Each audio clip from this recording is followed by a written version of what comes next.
What's going on, guys? Kivox here in Meekachii. We have our wrap-up and TBR for last month and this month. Whatever. You know how it works, right? Wrap-up for last month, TBR for this month. Yep. So we're going to start off with the wrap-up. What books we read. I read a few. You read a lot. Well, it was the Newts readathon. Okay. I pushed myself and I did it. It doesn't change the fact that you read a lot. Yeah, I did. So let's get started. First, I read Red, White, and Royal Blue by Casey McQuiston. Excuse me. Solid romance. I mean, you go into it knowing that it's a contemporary romance, and it's kind of just like about two guys.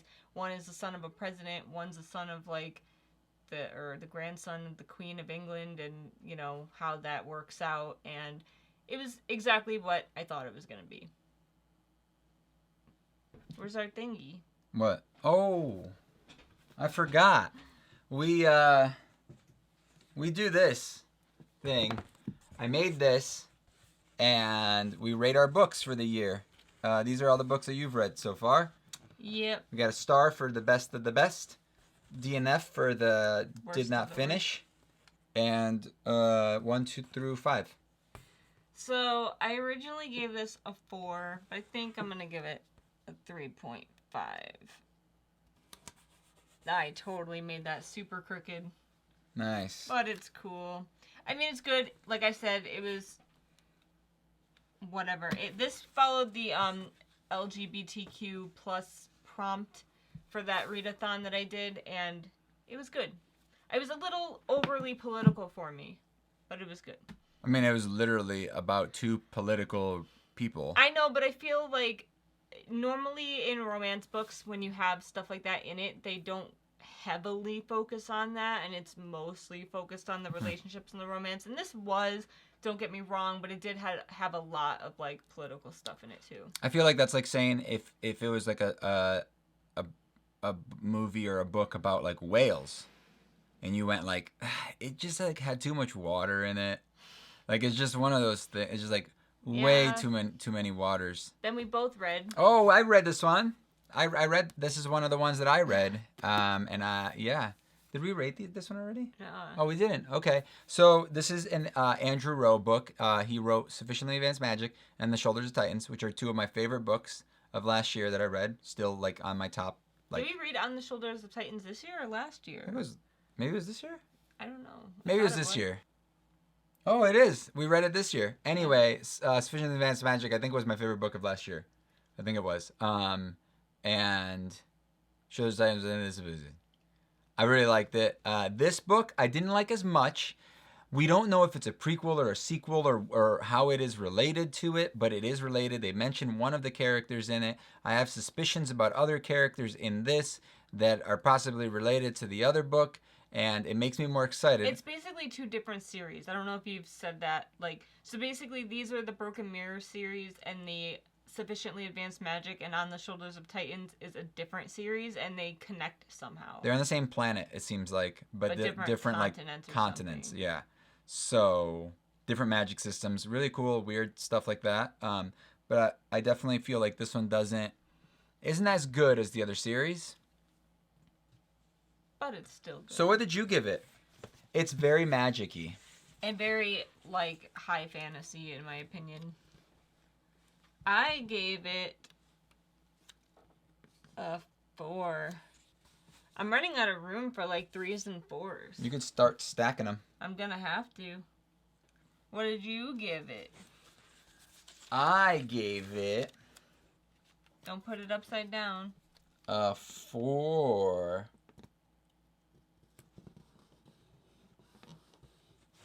as well. Great minds, Meek. What about great minds? They think alike. Why are you telling me that? Shut up. Then I read a short story in the Arcanum Unbounded. I have a list. There's a video. How come I didn't read that? I don't know. You never told me to. I need you to tell me to read things. So this short story I chose to read in between the two Mistborn series. I can never remember the name of it. It's like something super long. Shadows for Silence in the Forests of Hell. And I really liked this short story a lot. By far, it's my favorite that I've read in here yet.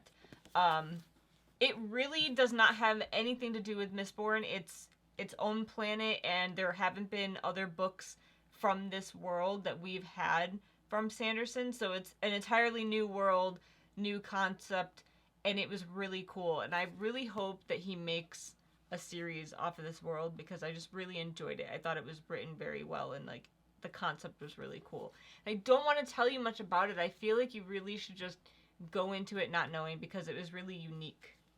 So because I don't want to confuse myself, even though I am reading a lot of these in this Arcanum Unbounded, I've been finding like all of these short stories were put out with their own covers at one point, and I've just been pulling those covers off the internet to like make my little book things. So yeah. But I super enjoyed this short story, and now I'm definitely don't have anywhere to put it. We're gonna cover her face, why not? There we go. Then I read Wicked Fox by Kat Cho. I was really iffy about this book. I didn't know if I was going to like it or not. It got kind of like mixed reviews from what I heard. I loved it. I thought it was so much fun. It was just basically like a nine-tailed fox story, but it's set in Korea. Another nine-tailed fox. It was very like anime feeling, and I just love these anime style books. I don't think he would like it because it does give me kind of like Shadow of the Fox vibes, and he didn't really like that book. But essentially, it's you're following a young girl who is a nine-tailed fox, and on the full moon has to like consume dudes in order to keep surviving. And there's a whole story with like her mother and what do you mean consume dudes? Like eat their souls, basically, so they die. But Why is it only dudes? I think so. Why? I don't know. That's sexist. But I really, really enjoyed this. I thought it was very well written. Ooh. What if you don't identify as a dude? Oh my god. It was very well written for what it was. I mean, I just didn't go into this expecting that much for some reason, and I feel like that's why I enjoyed it so much, if that makes sense. I think my question is very valid. I don't know what happens if you identify as that. They don't go into that great of detail. It's basically one little line where she basically states that she has to Consume live off dudes. of guys for some reason. She doesn't say dudes. No. Oh. Men. That was your word. You said dudes. Is that a problem? Anywho. Wow. 4.5. It gave me such good feels. I don't know. I just love stories that bring me into like an anime mindset. It just makes me like relax and have fun and enjoy it. Like I don't take those stories overly seriously, which is weird, but they just give me such good feels, and that's what I like. Like everyone needs good feels books sometimes. Then we read this. I read that too. Don't sound too excited. I'm not. What did you think? I don't get what the hype is behind these books compared to the original. originals, because some people say that this series is better. I feel like this series, especially this book itself, was like written as like a one-off, and I believe after some further research, we did find that it was written. I don't remember. It was supposed to be like a almost like a short story, like a one-off story, but then it was expanded upon with the following books. But it definitely feels like a self-contained thing, and there's a hint to like further books and previous like characters. It takes place like several hundred years in the future from Did we ever say that it's Mistborn 2? Mistborn. So the second 2. series. Which I think there's going to be 4 books actually. Anyway, it's the first book in the second Mistborn series. I feel like the magic system is not nearly as well fleshed out as the first one. They added like a couple of elements to it, but nothing overly crazy. The magic system is the same, but with more things, so you can't really say what you just said. But I don't feel like anything is explained well. It doesn't have to be explained. They have those clouds or like the balls now, and bubbles. They don't explain Bubbles. that really. It's I don't know. Maybe it's because of my video gaminess. Like I know video games and I understand the bubble. Think of like a force field that starts at you and works your way out, as a bubble away from you. So I feel like your that's influence. something that the original Mistborn would have had. No, unless they wouldn't. They would not. Anyway. Because they didn't develop it that way. You got to realize that there were very few Mistborn back then. Okay. There was very few Mistborn back then in the first series. So it's one of those things that it would take time to develop, and people experimenting with it, you know, being that this is the sequel to it, more there's the bloodlines have gotten like less strong, but more people have it. So it's like, you know, over 400 years of, or however many hundred years this is. I think it's like 2 or 3. In the future, it's like people have developed more abilities. It's like our technology. Even their technology is more like, what? This is like Industrial Revolution like, stuff. So, like... It kind of has like a Western feel to me. It has an Industrial Revolution, like England, like in... like it has a very Western feel Western? to me. Yeah, because like Not when they Western and at like all. basically the barons, what do they call them? Like out in the roughs, like yeah, but it's like, very Western to me, like cowboy-esque. No, it's not though. It's very like old school, like England. I'm not like, the only one that feels that way. It's not Western at all. Like I feel like people. Have you ever watched a Western? Yeah. It doesn't have that feel at all to this. To me, it a does. Western is like when the guy goes to the saloon and there's the sheriff in town, and you know, like they have duels. Like that's a Western. Like this doesn't have that Western feel at all. It has a city feel, like an industrial city feel, like a old England style, like Jack the Ripper time, but with trains, I guess. Like it has more of that feel to it. I never got a Western cowboy vibe. They don't even ride horses. Yes, they do. Like once? No, they have like on the train thing? When they were chasing the train, that was the only time? Nah. When they ride a horse. Thank you. I don't remember. Not Western at all. I don't feel like the book was that memorable. It was okay, it was good, but like I wanted more from it. I don't know. I don't get why he wears a mist cloak. I know, because like he's not a Mistborn. Mistborn. I think originally I gave it a 3.5, but I think I'm going to give it a 3. After having that conversation with me just now. I do this a lot. Like, do you guys do that where you re-rate your books? Like, after you read them, I feel like you kind of are still on like a high from reading the book. Well, we're agreeing on a lot today, at least. We are. But then, to me, a rating is a true rating when it like stands the test of time. So like, I need my ratings really. Sometimes I feel like I should wait a few days to rate something. It's like I have it in my brain. Like, would you say like Beauty and the Beast? Oh, Tale of Time. Wait, no, Tales as Old as Time. Then I read The Disasters. Ooh, I heard what you thought about this one. By M.K. England. I did not like this book. Spoilers. I just thought it was not overly well written. It was so tropey, just tropes all over the place. It was stereotypical, like, group of teenagers saving the entire world, literally saving the world. And I just wasn't feeling it. Like, this book had so much hype and it got such good reviews, and I just don't understand. Like, maybe I'm just not meant for, like, certain YA books anymore. I didn't get the hype. I didn't like any of the characters. I didn't connect to any of the characters. The plot was boring and literally, like, predictable. It was one of those stories where teenagers save the world. And I just feel like that's overdone nowadays. It gave me a lot of, like, Aurora Rising vibes, but not done as well, which is bad. But this is, I think this came out first. But it just wasn't, I don't know. All right, then let's see this. I better see something below a 3. I gave it a 2 originally. I'll probably give it a 1.5. Wow, today we're in a mood today. I need to go back on my Goodreads and re-rate some of these because I do that a lot. If you notice, like, I randomly have reviews come up that are, like, super old, that's what I'm doing. I'm cleaning house. I read this one. You started reading it, and you're like, I think you would like this. Yeah, and I was like, let me read it then. People say that this is the next Harry Potter. It's not. There's no freaking way. It is really good. It's written very well. The story is intriguing. I mean, really, up until the very end, like, I didn't know what was going to happen. which is kind of signs of a good book, right? Where good books usually have that in it. The magic is very nonsensical. Yeah, I that don't was like the one of magic things. system.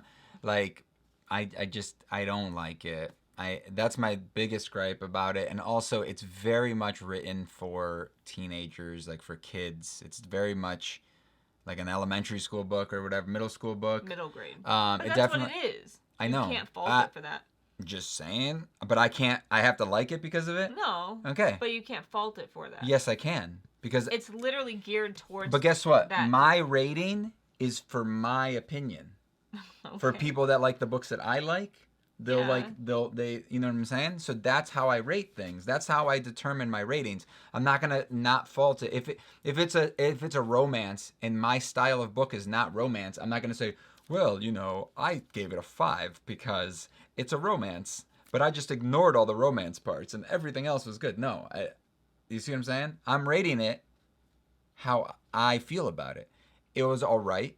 It was written well enough, but it was also written for kids. Like I could tell when I was reading it, I was like, an adult doesn't care about this. Like, or, you know, somebody like me I don't care about this part of the story. And that, like, I was just like, that's the parts that I didn't know, like. I felt it had really well written characters. It had some pretty good character I development. didn't. I feel like how old was she? 11? I feel like people have a lot of trouble writing children. Because as a kid, I wouldn't have reacted in any way like she did to a lot of things. Well, no. And I don't know any people that when they were 11 years old would she more acted like a 16-year-old, a 17-year-old.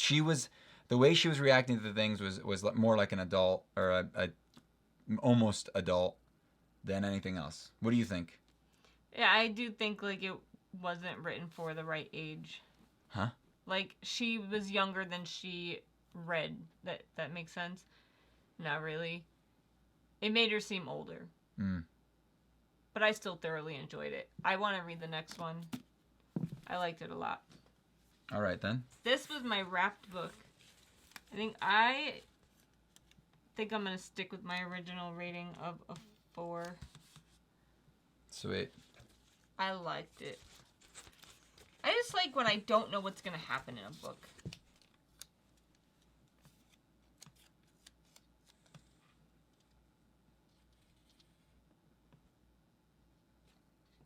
Yeah, it was definitely better than Shadow. Shadow the Fox. Really? Yeah, Shadow I'm the Fox. surprised you're rating it a 3.5. You thought it would be worse? Mm-hmm. No, I mean, there's a problem. I'm trying to explain how I feel about things or why I rate something a certain way, and then you start like defending it. So I have to explain to you why I don't feel the same way that you do, and then you automatically think that I'm saying bad things about it. True. I'm just explaining to you why I'm not going to give it a 5. Okay. So I mean, I'm not giving it a 5 because like you said, there was too much whimsical magic to it, and I don't like that kind of magic system. And because like some of the things were kind of predictable and tropey, but for the most part, I really enjoyed it. Like the whole time I was reading it, I was enjoying myself. Then I read Pawn of Prophecy by David Eddings. This is a super old fantasy series. I think there's 5 books in this particular series out. This was my friend recommended book. Someone from my Discord recommended this as part of the Newts, and I really enjoyed it. It is an extremely dense fantasy. If you don't like things like, for example, the feeling that like I get from the writing is very similar to Assassin's Apprentice, which you started. The one about Fitz the boy and like him. Oh yeah, So like that's so boring. You would hate this series. I feel it's a very slow-paced, dense fantasy series. The only downfall I could really think of is there are entirely too many like places and names thrown about, and they don't really go into great detail in an interesting way. So I feel like continuing this series, I am going to be a little lost on names and places and things like that. However, you do have like a core group of main characters that I don't think I'll forget.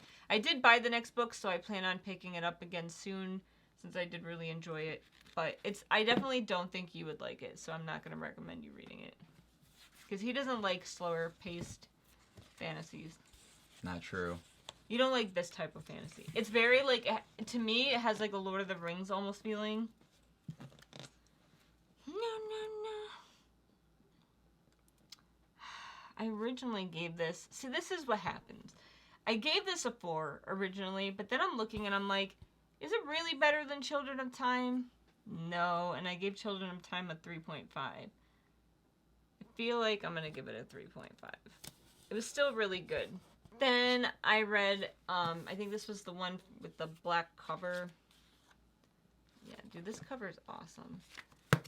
The Invention of Hugo Cabret by Brian Selznick. This is, it looks like a huge book, but it's like 90% pictures. I say that and no pictures show up. I think I read this book in like 2 or 3 hours. It's basically all pictures. If you know, there is a movie on this too called Hugo. I've never seen the movie. Have you? No. But honestly, this book wasn't what I thought it was going to be. I thought it was going to be a bit more like magical and mystical. Like for some reason I thought there was like a magical element to this, and there's not. While the story was okay and the plot was okay, I feel like I didn't get any of like the feels that you were supposed to get from this. Like you could tell that it was trying very hard to make you feel certain things, but I just didn't care that much, which is bad. And I don't know if it's because of the style it's written. I don't know. It's a little overhyped in my opinion. What did I give this? Do I think it's a 3? I mean, it's a 3.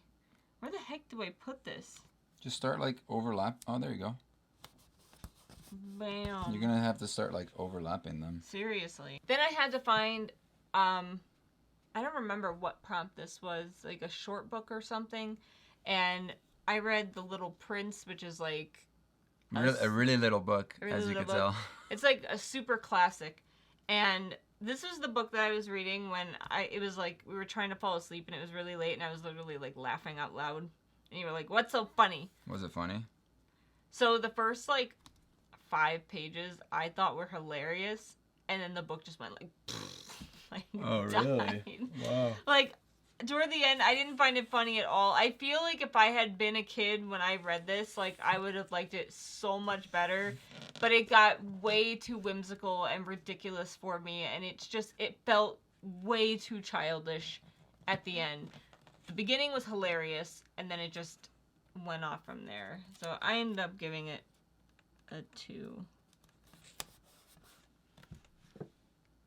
I don't know. It just wasn't all the hype that people... I feel like people hype it up because it's nostalgic to them. They probably loved it when they were young, and I just didn't have that connection with it. So reading it from being an adult, I guess this is the argument you were making.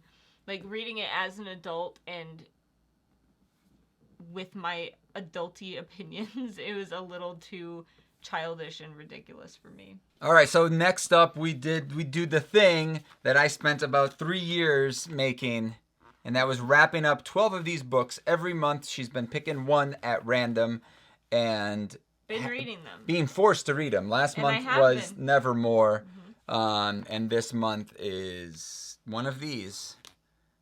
Do you want me to shuffle them and you pick a number and we're going to go top is 1 and the bottom is 4? Or you can just choose a top or bottom. No, I'm just telling you what it's going to be, but I'm going to shuffle them. Close your eyes. All right. Pick a number. 1. Ooh, pick the biggest one. Hey. It's not actually. It's a hardcover, so but it's not technically tall. the biggest. It is tall. It feels like a pretty big hardcover. All right, let's see what you picked. Did we mention, we did not, that we're filming this really late? So I don't have much time to read this. Oh, I thought you didn't like these. Or you read that after this? Catwoman. Well, no, I didn't read Catwoman. I read the Batman one, and it was terrible. Yeah. So this is essentially part of the DC universe, or DC Icons, excuse me. Good luck.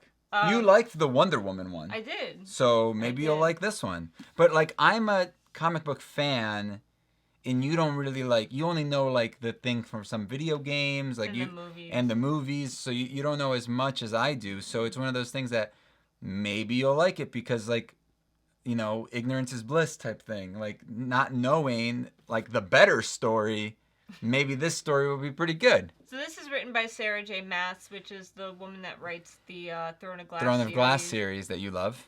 I like it. It's not bad. But yeah, it follows Catwoman in the Batman universe. And I don't know. I did enjoy the first one. I've been meaning to read these, so I'm pretty excited. You also have that awesome like special edition one. Yeah, it's not here. It's over there. It's like 350-ish pages. It's doable. I Cool. can do this. So that's book number 1. Stealing Sorcery by Andrew Rowe, which is the sequel to the one we just talked about, Forging Divinity, Broken Mirror series. What we think is a prequel to the other 2 books from that other series, Arcane Ascension. Good job. You like that was nice. But yeah, I don't know what else to say. Do we want to tell them that we already read it? Or Yeah, no? we already read it. It was on our TBR. Like I said, we're filming this a little late, but it's part of our book club. We do a book club. We'll tell you what books are going to be in the upcoming book club. But anyway, this one is the second book in that series. We thought the first book was pretty good. Yeah, we read this one already. You're going to have to wait till next month to find out what we think. Or you can just watch the live stream. No, but then you'll get it spoiled like hardcore. Oh yeah, then you'll get it spoiled. Don't watch the live stream. Don't watch it. Bam. These books are so dense. And then I'm reading this one, and this is a sequel / prequel.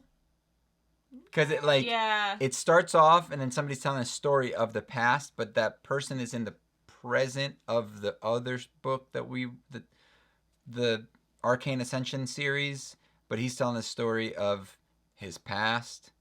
I think you could technically read this book alone, but you will get some spoilers for the Broken Mirrors series if you read this first.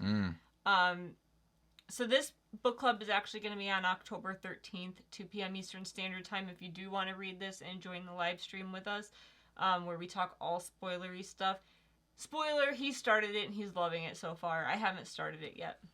Shadows of Self, which we just spoiled for you that we didn't really love Alloy of Law, but I have hope. This is the second book in the next Mistborn trilogy. This live stream is going to be on September 29th. If you want to join 2 p.m. Eastern Standard Time, I started it and I enjoy it so far. Like it's got a lot of the same feel as the first one, but I'm hoping that it delves more into the past and like the old Mistborn and brings up some of that at least to where it just like draws me into the story more. I know you're super hesitant to read it, but people love this series, so maybe this book is good. Is that a ponytail? Yeah, I think so. Oh, God. Yeah, it's a sequel, and I gotta read it. And then, this is the most beautiful cover I've ever seen in my life. It is an amazing, like, the metallic, like, look at that. Oh, that is so cool. It doesn't make me want to read it anymore, because I read the first one and I didn't love it. But, the cover, I'll have to, you got the Seikes here. It's like, it's amazing. Let me see. Look at all the stuff in the shadow. There's like a bat, there's a snake, a dog, a kitty cat, a bird, another little bird, another snake or something. Oh no, those are claws, talons. So beautiful cover. Obviously, everyone knows this is the third book in the Nevernight series. It just came out. Of course, I didn't want to get anything spoiled for me, so I started reading it right away as soon as I got it. And I'm not gonna lie, it's been a slow crawl for me. I'm just so amazed at this cover. It's so cool. I am. Oh, look at the background too of the city with the bone thing that built on the giant thing. Oh, so cool. They explain what that is finally. Oh, cool. So I'm 250 pages in. So I would say halfway? A little more than halfway. And it's been slow, kind of. Like, I don't know. Like, I loved the first 2 books, and I'm just having a hard time getting into this. Am I the only person, or is anyone else having a hard time getting into this? I mean, it's a pretty long book. Maybe it's just because I'm not overly excited for the love interests in this. That's just kind of killing the vibe for me a little bit, but it definitely is a slower read than the first two. Like, I feel like not enough has really happened, and this is the ending of the series. I don't know. We will see how I end up liking it. I hope I like it. I just love that cover. It's beautiful. It is cool. Artwork is amazing. Whoever did that, nice job. I feel like book cover artists never get any credit. Yeah. For anything. It's true. And people judge books by their cover all the time. Yeah. I would look at this and be like, what? That I want to read that. amazing. Yeah. I mean, all three covers look really good. Yeah. And then lastly, I plan on finishing the 5th season by N.K. Jemisin, and so does he. I'm super loving this book. I think the world is super awesome. I think the magic is cool. I just really like everything about it. I like the way it's told. Yeah. And you kind of feel the opposite. Like, this is really weird because we are totally divided in this series, or this book rather. I really, really enjoy it, and he just thinks it's eh. It's not predictable, I'll give you that much. No, it's got so much intrigue. I loved it. I just loved, like, anytime you found out any little thing about the world, you were like, what? Because it's like, I didn't know that. I just don't care. There's a big difference, though. Like, I feel like I just don't care, so it doesn't matter to me that it's like, oh my gosh, they're telling me all this information that I don't care about. It's not like Sufficiently Advanced Magic that, like, I want to know. I want to understand the system. I want to understand, like, why these people are doing certain things. And this is just like, I don't know. That's the thing. I don't know and I don't care. You know, like, it's just that's my problem. I don't care about the characters. I just think it's like super beautifully written, and just like I just like the way it's told. Like, it's like very mysterious and just figuring out what's going on. I'm really enjoying it. We'll see how it ends. And that's it. Mm-hmm. So, thank you guys for watching. If you guys stay tuned this far, I'd like for you to include the word shadow in your comment if you want to let us know that you stay tuned this long. Let us know if you read any of these books, or if you plan on reading any of them. Feel free to join us for the live stream. It is open to everybody for the book club. So the 29th of this month is going to be Shadows of Self, and then the 13th of next month is going to be Six Sacred Swords, if you want to join. You giving me kisses? Okay, give me kisses. Thanks for watching. See you guys in the next video. Say bye, Meek. Bye, Meek. Bye, bye, bye.